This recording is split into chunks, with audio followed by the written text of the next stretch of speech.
parle de santé. Vous êtes nombreuses à m'écrire, à me poser des questions. Et il y a des questions qui reviennent souvent sur quoi? Sur les hormones. Hein? Vous savez qu'on a Dr Lynne Desautels qui est chroniqueur régulier sur ce balado. Donc, elle est là tous les jeudis pour répondre à vos questions. Mais aujourd'hui, j'avais vraiment envie de recevoir une sommité dans le domaine. Hein? Mon invité est médecin, titulaire d'un doctorat en médecine expérimentale, auteur de plusieurs livres. J'en ai lu plusieurs d'ailleurs. Là, je pense qu'il publie chaque année un livre en lien avec les hormones. C'est une pionnière au Québec et ailleurs dans le domaine de l'équilibre hormonal. Merci Sylvie Demers d'être au rendez-vous avec nous à CUM. Et ben oui, c'est un plaisir parce que c'est la première fois. Ça me fait vraiment plaisir. Oui. Ah, puis on défend la prise d'hormones toutes les deux. On travaille vraiment dans la même direction. Puis j'ai beaucoup aimé cette lettre ouverte-là, publiée dans le Journal de Montréal vendredi, le scandale des progestines. Et là, Sylvie, là, j'aimerais ça qu'on revienne dans l'étude qui a été publiée en 2002, là, la fameuse étude WHI. Les données étaient mal interprétées, biaisées? L'étude qui a été médiatisée en 2002, c'est triste parce que ça aurait pas dû être interprété comme ça. D'ailleurs, moi, elle m'a jamais fait peur, cette étude-là. J'étais déjà avec ce qu'on appelle les hormones bioidentiques, produites avec les compagnies pharmaceutiques un an avant, donc depuis 2001, l'été 2001, à la suite d'articles scientifiques. Donc, c'était déjà, là, si on regarde du côté européen, ça faisait l'objet de contestations, le choix des hormones qui avaient été pris dans l'étude WHI, et les conséquences étaient prévisibles. Donc, moi, ça m'a pas affecté à ce moment-là dans mon bureau parce que mes patients ont continué à prendre des hormones, parce que je leur avais expliqué les risques des progestines et puis des estrogènes oraux, particulièrement l'estrogène qui était utilisé dans l'étude WHI. Ce qui m'a surpris par contre, c'est l'espèce de médiatisation très alarmiste. Et en plus, tel que je dis dans l'article, c'est que 2 ans plus tard, en 2004. Oui, 2 ans plus tard, là, ça fait, écoute Isabelle, on est en 2024. C'est fou, ça fait 20 ans. 20 ans. Et puis, déjà là, on savait que ce qui avait fait arrêter l'étude, qui étaient les hausses de cas de cancer du sein, était pas dû aux estrogènes, mais bien à l'acétate de médroxyprogestérone, une progestine. Et même la hausse des infarctus était due à l'utilisation d'une progestine. Et depuis ce temps-là, les études s'accumulent à voir que les progestines ont des effets nocifs qu'on n'a pas du tout démontré avec la progestérone. Donc, fait qu'il y a quelque chose pour moi qui me fait poser des questions. Là. Pourquoi pourquoi on fait pas de distinction entre les progestines et la progestérone? Il n'aurait long à dire, Isabelle, puis je sais que tu as écrit un livre. Exactement, mais docteur Sylvie Demers, pourquoi qu'on a encore autant de résistance chez les médecins, chez les gynécologues, sur la prescription des hormones bioidentiques? T'sais, on a vu maintenant que c'est accepté, c'est remboursé. Oui, il y a eu l'automéno, mais surtout votre travail à vous, puis à Dr Desautels aussi pour faire avancer la cause. Puis quand je vois qu'il y a encore de la résistance, j'ai du mal à me l'expliquer parce qu'il y a des données probantes qui mettent de l'avant les avantages des hormones bioidentiques. C'est incompréhensible. c'est vraiment incompréhensible. Moi-même, je le comprends pas. C'est fou quand même, là, comment on a de la misère à faire parce que exactement comme tu dis, il y a plein de données probantes à l'effet que les hormones féminines sont préventives contre beaucoup de maladies liées au vieillissement. Donc, il y a quelque chose de vraiment... Et la peur, et ça vient pas d'une mauvaise formation des médecins. En fait, ça vient des recommandations. C'est parce que les médecins suivent les recommandations. Le nœud du problème, c'est vraiment de changer les recommandations en hormonothérapie. On dirait qu'ils évoluent à pas de tortue. Hein? C'est des très petites modifications. Mais qui, sur le plancher des vaches, change pas grand-chose. On dirait que la peur persiste.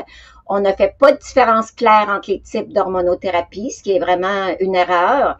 On ne reconnaît pas officiellement les côtés préventifs de l'hormonothérapie alors qu'on devrait les reconnaître avec une bonne hormonothérapie. Et puis, le dosage est considéré à toute fin pratique inutile. Alors que si on regarde du côté de la médecine transgenre, hein, autant pour les femmes transgenres que les hommes transgenres, quand j'ai commencé dans le domaine, on les dosait pas. Maintenant, on les dose. Ça fait partie des lignes directrices. OK, ça l'a quand même évolué. Mais moi, je veux... Les estrogènes en soi là, jouent un rôle protecteur. Là, vous parlez dans l'article d'une réduction du risque d'infarctus du myocarde de 44 et du côté du risque de cancer du sein, qui est une grande préoccupation pour la femme, réduction du risque de 22 quand même, avec l'estradiol ou avec l'estrogène synthétique? Tous les estrogènes ont été démontrés protecteurs contre le cancer du sein. Et d'ailleurs, en 2017, c'était reconnu dans une grande revue. Là, il avait fait toute l'analyse, tant des études contrôlées que les études observationnelles, où on concluait, puis 2017, ça fait pas longtemps, que tous les estrogènes, qu'ils soient bioidentiques ou pas, c'est protecteur. Sont protecteurs, ou en tout cas, du moins dans les études, on n'a jamais vu d'augmentation. De risque de cancer du sein quand on analyse toutes les études. Mm-hmm. Quand ce que dit aussi, puisque j'arrive aux mêmes conclusions quand je fais l'analyse de tous les résultats, c'est que l'ajout de progestérone aux estrogènes, qu'ils soient bioidentiques ou non, n'augmente pas le risque de cancer du sein. Et ça, on pense plus que ça le diminue de l'ordre à peu près de 21 à 23 du risque de cancer du sein. Et c'est en fait ce qui augmente le risque, ce sont les progestines qui augmentent le risque de cancer du sein. Et ça fait, ce que je comprends pas, c'est dans la littérature, il y a pas de controverse à ce propos-là. Et c'est même relié à la durée d'utilisation. On voit que plus on utilise les progestines longtemps, et si tu me permets d'ajouter quelque chose, Isabelle, qui est importante, parce que ce qui m'a surpris, c'est l'espèce de silence assourdissant des médias.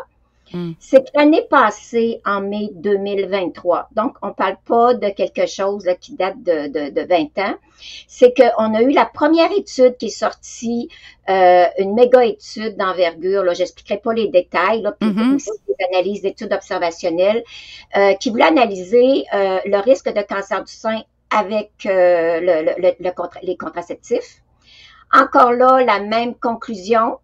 C'est les progestines qui augmentent le risque de cancer du sein. On voit que même, que ce soit, parce que dans tous les contraceptifs, il y a des progestines, OK? Et si on prend les contraceptifs oraux combinés, donc des estrogènes avec une progestine, l'augmentation est à peu près de 23 Faut pas oublier que dans l'étude WISE, c'était l'augmentation de 26 qui a fait trembler la planète. Qui a fait chambouler la pratique totalement.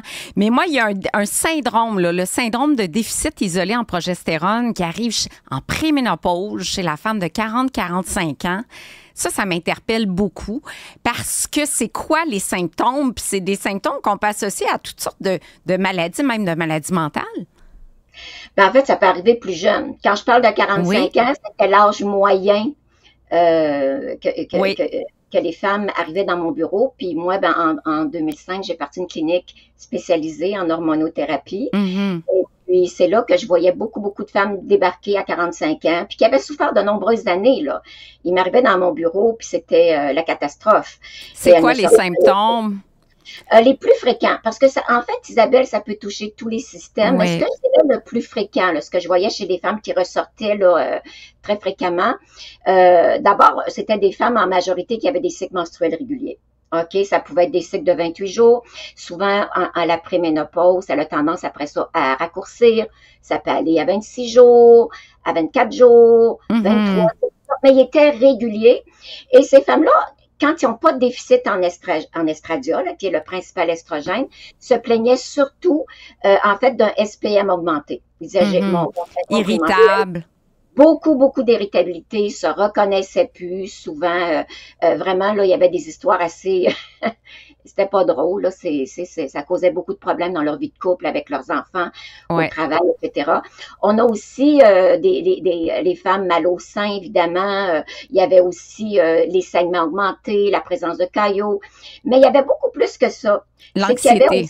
Fréquemment, oui, l'anxiété, et beaucoup étaient psychiatrisés avec, on leur mettait de l'anxiété généralisée, et on leur mettait un tag qu'on appelle en psychiatrie un trouble d'anxiété généralisée. Oui. Parce qu'elle faisait beaucoup d'anxiété. Souvent, il y avait des invalidités. Il y avait même des femmes qui faisaient des attaques de panique. Mais ce qui est particulier et très fréquent aussi, c'est les palpitations cardiaques. Si vraiment les femmes disent, et là, on l'envoie chez le cardiologue qui arrive finalement avec des palpitations cardiaques bénignes. Il y a aussi tout ce qui est douleur musculo-squelettique parce que la progestérone joue beaucoup de rôle au niveau musculo-squelettique, au niveau des muscles particulièrement. Ben absolument. Puis, docteur Demers, dans ces cas-là, on devrait traiter ces femmes-là avec de la progestérone micronisée et ça ferait en sorte qu'elles se sentent mieux. Puis là, ben, à ce moment-là, ça règle ou du moins allège la majorité des symptômes. C'est tellement simple, c'est peu coûteux, c'est trop simple en fait, et c'est simple, c'est extrêmement économique pour l'État, économique pour les femmes, c'est simple, ça coûte pas cher, c'est simple, une petite prise de sang 7 jours avant la date prévue des règles, on connaît le taux de progestérone qu'on devrait avoir, et on regarde aussi, parce que le taux d'estrogène qui est important, mais aussi le rapport avec la progestérone, les médecins qui viennent en formation, puis Lynn pourrait dire la même chose. C'est que ce qu'ils disent, c'est que c'est tellement simple et c'est reproductible. Donc, et je dirais c'est parler aussi là. Voilà, et je dirais c'est sécuritaire, ça augmente la qualité de vie des femmes. Pourquoi souffrir? Pourquoi ne pas être bien? Pourquoi faire de l'anxiété, mal dormir quand il y a une solution toute simple? C'est déjà tout le temps qu'on a malheureusement, Sylvie, ensemble, mais c'est que partie remise. Je rappelle que vous êtes auteur de plusieurs livres. Le dernier, Prévenir et traiter le cancer du sein, le pouvoir des hormones féminines aux éditions de l'Homme. Il y en a eu plusieurs autres sur la santé cardiovasculaire, notamment sur votre livre Hormones au féminin, repenser la santé, publié déjà, je pense, en 2008. Bravo pour le travail exceptionnel que vous faites, Dr Demers. C'est un plaisir de vous rencontrer. Je rappelle il y a des blogs, des vidéos, des conférences, des formations sur le site drdemers.com. Merci pour tout. Merci, je vous retourne le compliment. OK. Au revoir. À la prochaine, Sylvie. Au plaisir. À la prochaine.